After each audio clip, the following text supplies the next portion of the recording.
नमस्कार बच्चों, मैं आपका गणित अध्यापक कपिल देव त्यागी।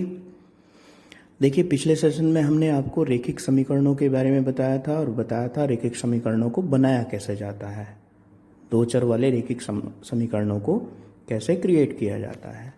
आज हम बात करेंगे इन समीकरणों के हल का कि दो चर वाले रेखिक समीकरणों को हल कैसे करते हैं। देखिए, कुल मिलाकर हमारे पास रेखिक समीकरणों को हल करने की 4 विधियाँ हैं। पहली विधि, इसे हम बोलते हैं ग्राफिकल मेथड या ग्राफीय विधि। ग्राफ बनाना आपको मैंने पिछली प्रश्नावली में सिखाया था, कैसे इनका ग्राफ बनाया जाता है। उसी से हम इनका हल भी ज्ञात कर सकते हैं, ये भी आपको बताया था। जहाँ पर भी दो समीकरण है और उनका ग्राफ इंटरसेक्ट करेगा, यानी कि प्रतिच्छेद करेगा, काटेगा दो लाइनों को एक दूसरे की जगह, वो उनका हल होता था। दूसरी विधि है हमारी जो सबसे अधिक प्रयोग में लाई जाती है, विलोपन विधि। विलोपन विधि में हम एक चर को, किसी को x को या y को विलुप्त करके दूसरे चर का मान निकाल लेते हैं। तीसरी विधि है हमारी प्रतिस्थापन विधि। ये भी बहुत ज़्यादा प्रयोग में लाई जाती है। इसमें क्या करते हैं कि किसी एक चर का मान निकाल के दूसरे समीकरण में रख देते हैं, जिससे वो समीकरण एक ही चर वाली रेखिक समीकरण में परिवर्तित हो जाती है और जिससे हम उस चर का मान ज्ञात कर लेते हैं। ठीक है। और चौथी और अंतिम विधि है वज्रगुणन विधि, क्रॉस मल्टीप्लिकेशन मेथड।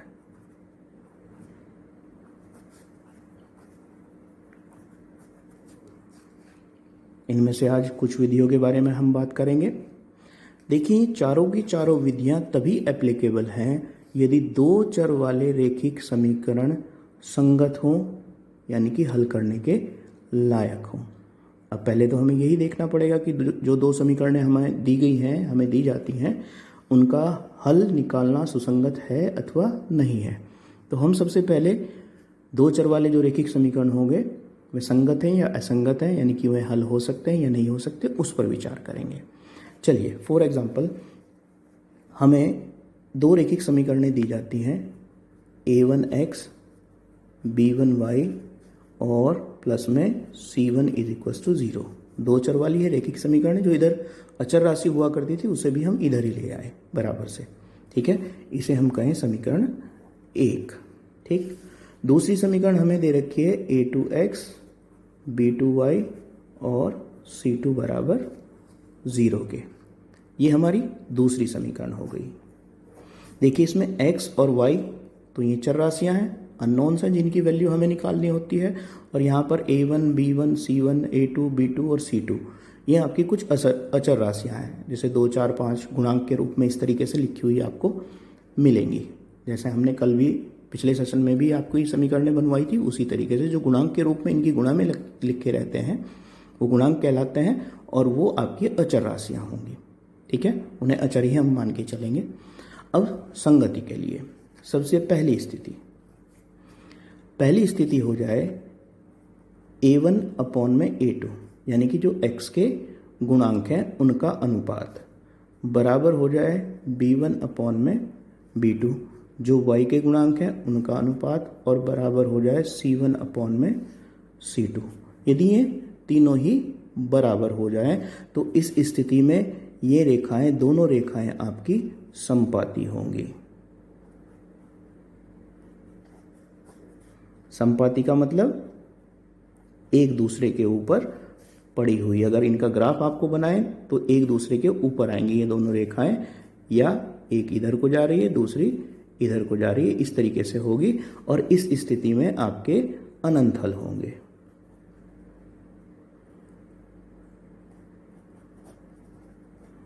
अनंत हल जो आपको मैंने बताया था कि x का और y का मान अपने मन से रख सकते हैं आप। x का मान रखेंगे, y के अलग अलग मान निकलते चले आएंगे, तो उसी तरीके से इस स्थिति में अनंत हल होंगे। कोई यूनिक सॉल्यूशन, कोई एकमात्र हल इनका नहीं होगा। दूसरी स्थिति है आपकी,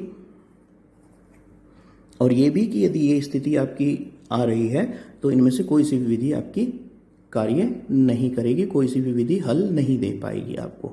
आप अनंत हल निकाल सकते हैं, वही टेबल बना के जैसे आपने पिछली प्रश्नावली में करे थे, वो बिंदु निकाले थे उसी तरीके से।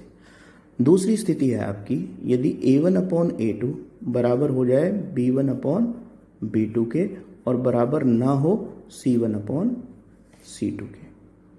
ठीक है, पहले में तीनों बराबर थे, अब की बार ये दो बराबर हैं पर तीसरा बराबर नहीं है, तो इस स्थिति में ये रेखाएं होंगी समांतर। मतलब जैसे ही इस रजिस्टर पे लाइनें बनी हुई हैं समांतर आएंगी, अगर हम इसे ग्राफीय रूप में निरूपित करें और समांतर आएंगी तो आपको दिख रहा है ये कहीं भी एक दूसरे को प्रतिच्छेद नहीं करेंगी, काटेंगी नहीं कहीं भी, और नहीं काटेंगी तो उसका भी कोई हल नहीं निकल सकता, तो कोई हल नहीं है। समझ में आ गई बात? इसमें भी ये आपकी चारों विधियां काम नहीं करेंगी। और तीसरी स्थिति है इसकी, यदि a1/a2 बराबर ना हो b1/b2 के। ठीक है, ये बराबर हो जाए उससे कोई फर्क नहीं पड़ेगा हमें, बस ये दोनों बराबर नहीं होने चाहिए। तो इस स्थिति में इसका एक यूनिक सॉल्यूशन होता है, एक अद्वितीय हल होता है, अद्वितीय हल है इसका, जिसे आप यूनिक सॉल्यूशन बोलते हैं। यूनिक सॉल्यूशन का मतलब है x का और y के अलग अलग मान आएंगे। ठीक है, और केवल इसी मात्र स्थिति में ये चारों विधियां आपकी कारगर हो सकती हैं। अगर ये स्थिति आपकी बन रही है तभी आप इन चारों विधियों का प्रयोग कर सकते हैं और उन समीकरणों को हल कर सकते हैं। ठीक है, समझ में आ गई बात? इन्हें नोट कर लेंगे अच्छी तरीके से और याद भी कर लेंगे। तीन स्थितियां आपको बताई। पहली स्थिति में रेखाएं संपाती होती हैं और जिसके अनंत हल होते हैं। दूसरी स्थिति में रेखाएं समांतर होती है और उसका कोई हल नहीं होता। और तीसरी स्थिति में ये संगत है आपका, दो रेखाएं किसी भी हल के लिए संगत हैं, तो इस स्थिति में आप इन विधियों का प्रयोग करके x और y के मान ज्ञात कर सकते हैं, यानी कि ये समीकरण युग्म इस स्थिति में संगत कहलाएगा। ठीक है, तो अब हम आते हैं प्रश्नावली पे। ये बात आपके समझ में आ गई होगी। सबसे पहले आपको यही चेक करना है समीकरणों में, और यदि वे हल हो सकती हैं तभी आप इन विधियों का प्रयोग करेंगे। ठीक है बच्चों, ये बात समझ में आ गई होगी। अब हम आते हैं एक्सरसाइज पर। ये प्रश्नावली है आपकी 3.2। पहला प्रश्न है आपके पास कि निम्न समस्याओं के रेखिक समीकरण बनाइए और फिर उन्हें ग्राफिकल मेथड से, ग्राफीय विधि से हल भी करना है। देखिए, पहले का पहला ही पार्ट देखते हैं। आपको समीकरण बनानी मैंने सिखाई ही थी पिछले सेशन में। पहला प्रश्न दे रखा है, कक्षा 10 के 10 विद्यार्थियों ने एक गणित की पहेली प्रतियोगिता में भाग लिया। यदि लड़कियों की संख्या लड़कों की संख्या से 4 अधिक हो तो प्रतियोगिता में भाग लिए लड़कों और लड़कियों की संख्या ज्ञात कीजिए। हम यहाँ पे मान के चलते हैं लड़कों की संख्या,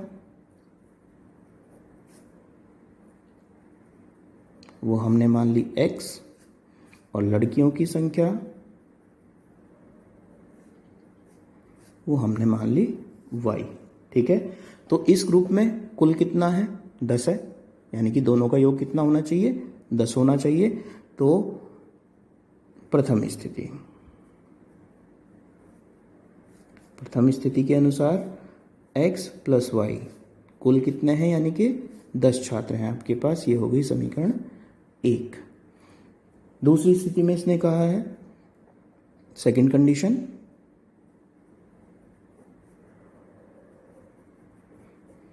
दूसरी स्थिति में इसने कहा है कि लड़कियों की संख्या लड़कों की संख्या से 4 अधिक है।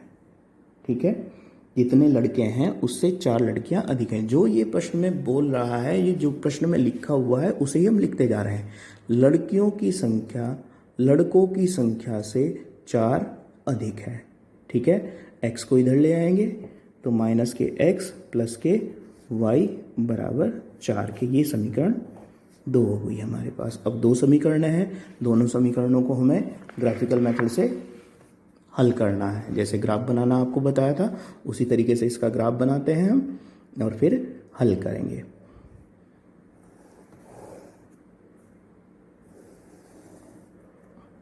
मैंने आपको बताया था कि ग्राफ पेपर आपके पास हो तो ठीक है, नहीं हो तो आप इस तरीके से भी अभी रफली कर सकते हैं।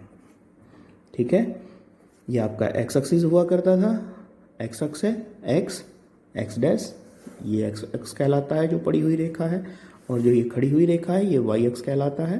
ठीक है, ये वाई है और ये वाई डैश है। ये आपका मूल बिंदु है जहाँ से आपको सारी दूरियां मापनी है।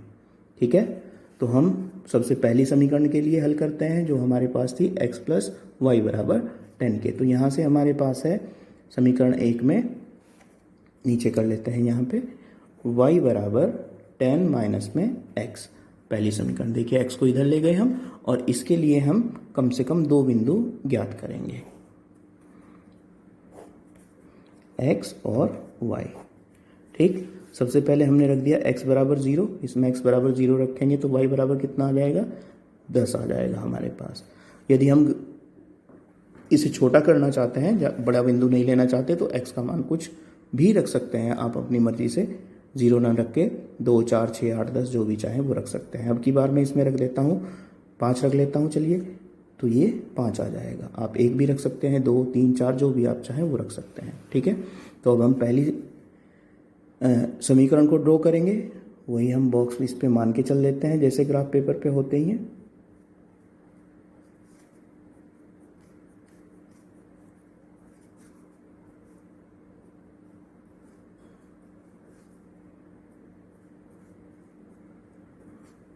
ठीक है, पहला बिंदु है हमारे पास 0 और 10।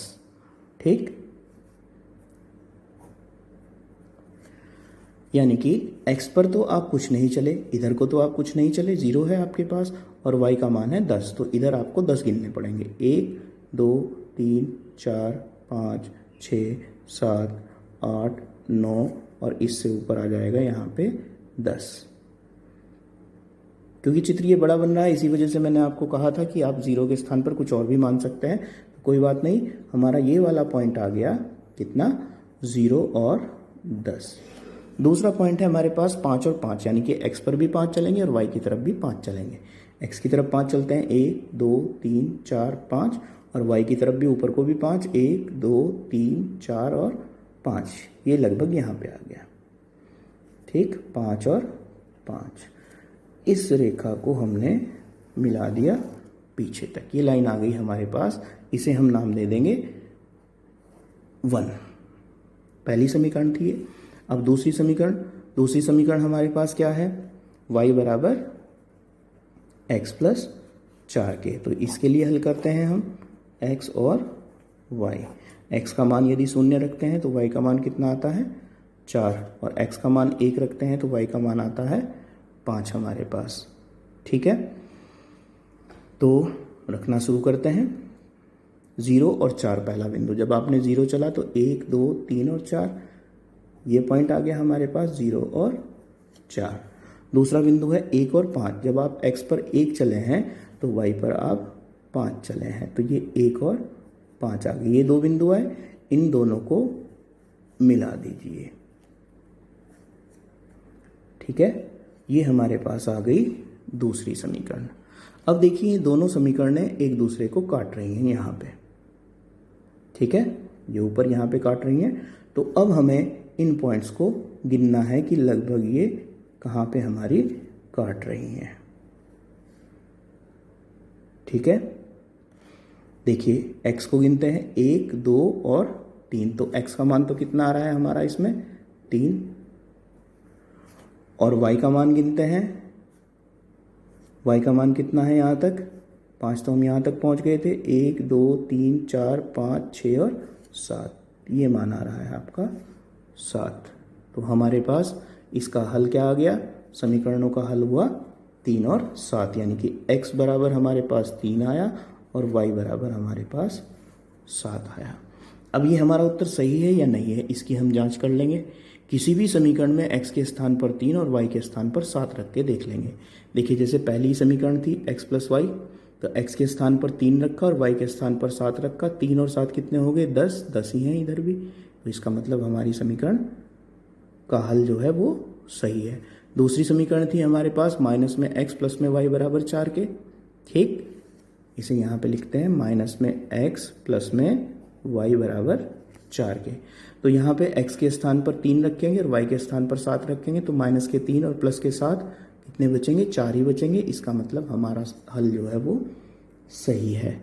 तो ये आपका ग्राफिकल मेथड था, ग्राफीय विधि थी किन्हीं भी प्रश्नों को सॉल्व करने की। दूसरा पार्ट इसमें दे रखा है, उसकी समीकरण आप लोग खुद बनाएंगे और हल करेंगे और ग्रुप पर भेजकर मुझे दिखाएंगे भी। ठीक है, दूसरे प्रश्न की बात करते हैं। दूसरे प्रश्न में इसने समीकरणें हमें दे रखी हैं, उसका पहला ही पार्ट लेके चलते हैं। पहली समीकरण है हमारे पास 5x माइनस में 4y प्लस में 8 बराबर 0 के, और 7x प्लस में 6y माइनस में 9 बराबर 0 के। अब आपसे प्रश्न पूछा गया है कि बताइए कि रेखाएं समांतर हैं अथवा समपाती हैं। ये रेखाएं समांतर हैं या समपाती हैं, ये आपको चेक करके बताना पड़ेगा। और बता कैसे सकते हैं हम? जैसे हमने गुणांकों का अनुपात लिया था। सबसे पहले हम निकालते हैं a1 अपॉन में a2, कितना है? 5/7। फिर निकालेंगे b1 अपॉन में b2, वो हमारे पास है माइनस में 4/6, या इसे लिख सकते हैं माइनस में 2/3 के। ठीक, और इसके पश्चात हम निकालेंगे c1 अपॉन में c2, वो है हमारे पास 8/-9।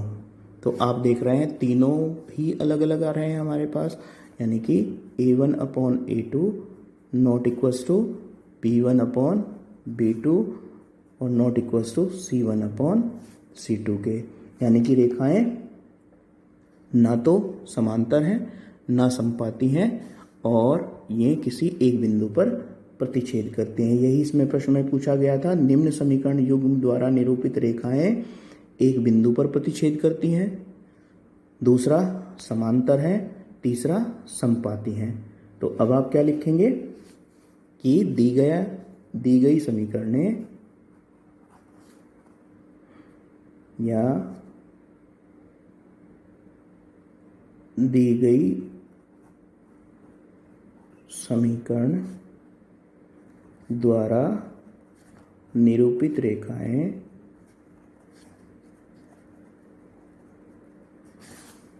एक बिंदु पर प्रतिच्छेद करती हैं।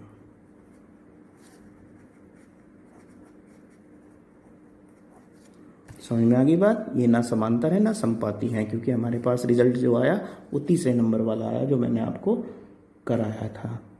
समझ में आ गई होगी ये बात। इसी तरीके से जैसे इसका सेकंड पार्ट दे रखा है उसे भी समझ लीजिए। ये आपको दे रखा है 9x प्लस में 3y प्लस में 12 इज इक्वल्स टू 0 के। फिर आपको दे रखा है 18x प्लस में 6y प्लस में 24 इज इक्वल्स टू 0 के। सबसे पहले वही a1 अपॉन a2 निकालते हैं, कितना है 9/18 यानी कि 1/2। b1 अपॉन b2 निकालते हैं, वो दे रखा है 3/6 यानी कि वो भी 1/2। और फिर निकालते हैं आप c1 अपॉन c2 के, वो आपको दे रखा है 12/24, ये भी कितना 1/2। तो आप देख रहे हैं तीनों बराबर हैं, और तीनों बराबर हैं तो कैसी होंगी ये रेखाएं जो इससे समीकरणों से निरूपित होंगी? समपाती होंगी, एक दूसरे के ऊपर पड़ी हुई होंगी, तो इसका कोई हल नहीं है। इन रेखाओं को आप ग्राफ पेपर पर ड्रॉ करके भी देख सकते हैं। जो यहाँ पे लिखा हुआ आ रहा है, जो रिजल्ट है आपका, वही वहाँ पर ग्राफ पेपर पर भी मिलेगा। ठीक है बच्चों, इसे आप करके देखना, बाकी का तीसरा पार्ट आप खुद करेंगे। तीसरे प्रश्न में फिर यही दे रखा है आपको कि तुलना करके देखिए कि निम्नलिखित रेखिक समीकरणों के युग संगत हैं या असंगत हैं। तो यही आपको इसमें करके देखना है जो हम इसमें इन प्रश्नों में कर रहे थे। यदि ये स्थिति आती है तो ये असंगत है, ठीक है, और यदि ये पहली वाली स्थिति आती है तो ये संगत है। केवल यही आपको चेक करना है इसमें। चौथे प्रश्न में इनका हल भी आपको करना है। यदि ये संगत है तो आप इनका हल करेंगे और वो ग्राफिकल मेथड से करेंगे। चौथे प्रश्न का पहला ही पार्ट देखते हैं। पहले पार्ट में आपको दे रखा है x प्लस वाई बराबर 5 के, और दूसरा 2x प्लस 2y बराबर 10 के। तो वही हम इसमें सबसे पहले क्या निकालेंगे, a1 अपॉन a2। 1/2, इसका गुणांक 1 है, इसका गुणांक 2 है, तो 1/2 आ गया। फिर आप निकालेंगे b1 अपॉन b2, वो भी 1/2 आ गया। और फिर आप निकालेंगे c1 अपॉन c2, वो 5/10 यानी कि 1/2 ही। तीनों आपके बराबर आ रहे हैं, तो रेखाएं कैसी हैं, समपाती हैं, यानी कि इनका जो समीकरण युग्म आपको जो दे रखा है तो ये हल के लायक नहीं है, यानी कि आप असंगत लिख के छोड़ देंगे। अब इनका हल आपको नहीं करना है। और यदि संगत आती है कोई समीकरण तो आपको ग्राफिकल मेथड से उसे हल करना पड़ेगा। तो आज आपको यही 4 प्रश्न करने हैं। अगले सेशन में फिर हम जो शेष बचे हुए प्रश्न हैं उन्हें करेंगे, और अगला मेथड फिर आपको समझाया जाएगा। ठीक है, इसमें कुल 3 प्रश्न और भी हैं आपके, वो वही हैं आपके कि पहले समीकरणें आप बनाएंगे और बनाने के बाद आप ये चेक करेंगे कि वो संगत है या असंगत है। यदि संगत होंगी, हल के लायक होंगी, तो ग्राफिकल मेथड से आप उन्हें हल कर सकते हैं। तो इन्हें भी 3 प्रश्नों को आगे जो दे रखा है, इनकी समीकरणें बना के आप खुद करने का प्रयास करेंगे। यदि नहीं होगी तो आप मुझे बताएंगे, नहीं तो फिर हम जो अगली विधियां हैं, आगे की 3 विधियां हैं, उनके बारे में विचार करेंगे यहाँ पर, और उनके बारे में आपको समझाया जाएगा। तो अब आगे के 3 प्रश्न में आपके लिए छोड़ रहा हूँ। सबसे पहले इसमें जो वर्ड प्रॉब्लम दे रखी है उसके आधार पर आपको समीकरणें बनानी है। समीकरणें बनानी मैं आपको सिखा ही चुका हूँ, ठीक है। और जो समीकरणें आए उनमें चेक करना है कि वो संगत हैं या असंगत हैं। संगत केवल एक ही स्थिति पे आते थे, जब a1 अपॉन a2 बराबर नहीं हो b1 अपॉन b2 के, बराबर नहीं हो c1 अपॉन c2 के, ठीक है। तो वो आपका संगत होने का लक्षण थे। अगर वो आपको दिखाई देते हैं तो ग्राफिकल मेथड से ग्राफ बना के आप उसे हल कर सकते हैं। जैसे आपको पहले प्रश्न में मैंने ग्राफ बना के प्रतिच्छेद बिंदु लेके वो बताया कि हल कैसे निकाला जाता है, ठीक है बच्चों। तो यही प्रश्नावली 3.2 अब आप पूरी करेंगे, और यदि कोई प्रॉब्लम आती है, कोई समस्या आती है, तो आप लोग मुझे बता सकते हैं, ग्रुप पर मैसेज कर सकते हैं। और ये काम अपना फेयर कॉपी में करके आप अपने काम को ग्रुप पर भेज देंगे, इसे चेक करके आपको बताया जा सके कि आप सही कर रहे हैं या गलत कर रहे हैं। तो आज के लिए बच्चों इतना ही। अगले सेशन में फिर हम बची हुई 3 विधियां करेंगे। आज हमने ये ग्राफिकल मेथड करा, ग्राफीय विधि करी। इससे अगले सेशन में हम फिर जो बची हुई विधियां हैं, विलोपन विधि, प्रतिस्थापन विधि और वज्रगुणन विधि, उनके ऊपर विचार करेंगे। देखिए विधियां 4 हैं, पर किसी भी विधि से आप हल करें समीकरणों को तो x और y के जो मान होते हैं या समीकरणों का जो हल होता है वो समान ही आएगा। याद रहेगी ये बात, आप किसी भी विधि से हल करें तो मान समान ही आएगा, एक ही मान आएगा। पर जो आपको बोर्ड एग्जाम में प्रश्न दिया जाएगा, यदि उस प्रश्न में ये लिखा हुआ दे दिया जाए कि इसे ग्राफिकल मेथड से हल कीजिए या विलोपन विधि से या प्रतिस्थापन विधि से या वज्रगुणन विधि से, तो आपको फिर उस निर्धारित विधि से ही उसे हल करना पड़ेगा, तभी आपको पूरे अंक मिलेंगे। तो इस बात का ध्यान रखना है, यदि प्रश्न आपको लिखा हुआ मिलता है तो आपको उसी निर्धारित विधि से ही हल करना है। और यदि नहीं लिखा हुआ है, केवल इतना लिखा हुआ है कि निम्नलिखित समीकरण युग्म को हल कीजिए, तो फिर आपकी मर्जी पर आधारित है कि आप उसे चारों में से किस विधि से हल कर सकते हैं। तो आसान तरीका इसमें विलोपन और प्रतिस्थापन विधि होती है, तब बच्चे निश्चित रूप से उन्हीं विधियों का प्रयोग करते हैं, ग्राफिकल का और वज्रगुणन का प्रयोग कम करते हैं। ठीक है, तो आज के लिए इतना ही। ग्राफिकल मेथड आप करके देखिएगा बच्चों। धन्यवाद, नमस्कार।